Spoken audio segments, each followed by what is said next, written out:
This is how Ashley Brickley gets to and from class every day. In an emergency, she doesn't have that option.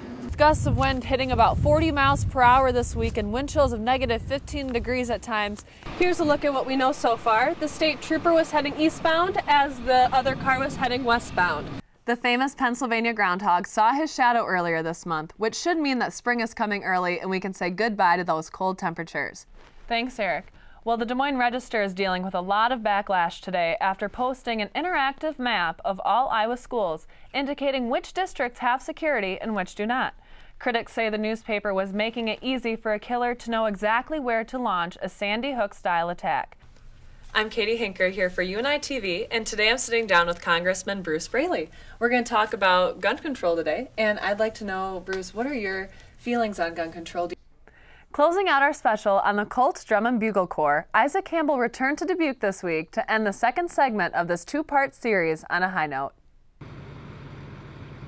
That's right, Eric. I'm here in Cedar Falls near Royal Drive where the pipe bomb was discovered this morning. You can see behind me where the yellow sandbags are is actually where the manhole is and where the pipe bomb was found. Since then, the scene has really quieted down because the bomb has been detonated by the bomb squad and the robot has removed it from the manhole. We'll keep you updated as more information comes to us, but so far it is more of a safe area now.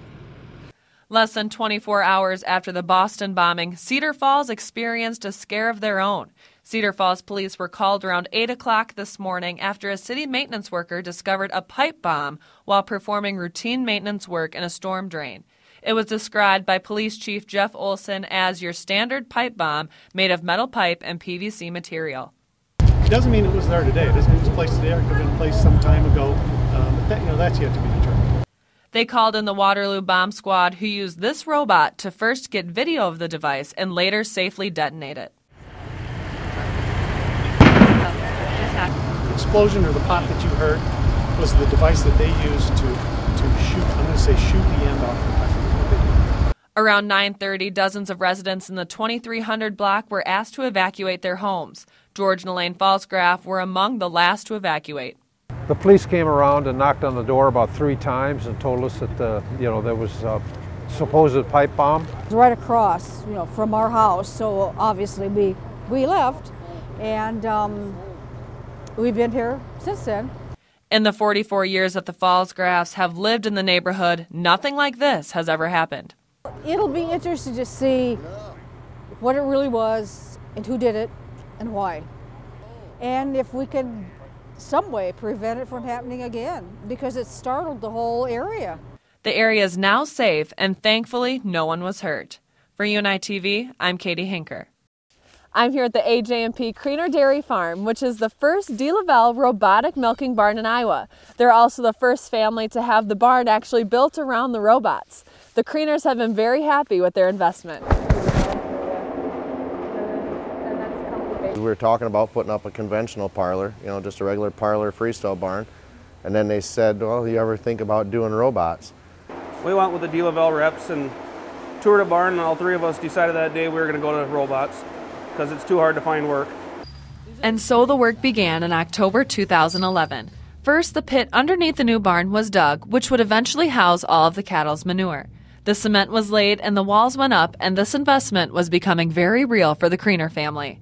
When the work was completed and the 4 DeLaval robots were hard at work, they realized how beneficial these robots were going to be. They work. We didn't have to worry about waking up so early in the morning and milking cows and everything else.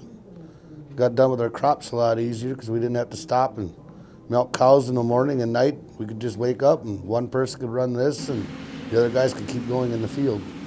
Basically, it's all about the labor. You don't have to pay the machines to do your labor for you. So why aren't more farms using this technology? Everybody looks at the cost, at the sticker price on it at first, and realize they think that they can pay labor instead. But this way, we don't have them calling in at 2 o'clock in the morning saying they can't make it to work. Here's how it works. The cows are laying down there. In order for them to come and out here to eat, they have to go through a set of gates, which identifies them, and if they have milking permission, they get cut into the holding pen up there. And if they have just been recently milked, then they get cut to come straight through, which allows them to come and eat.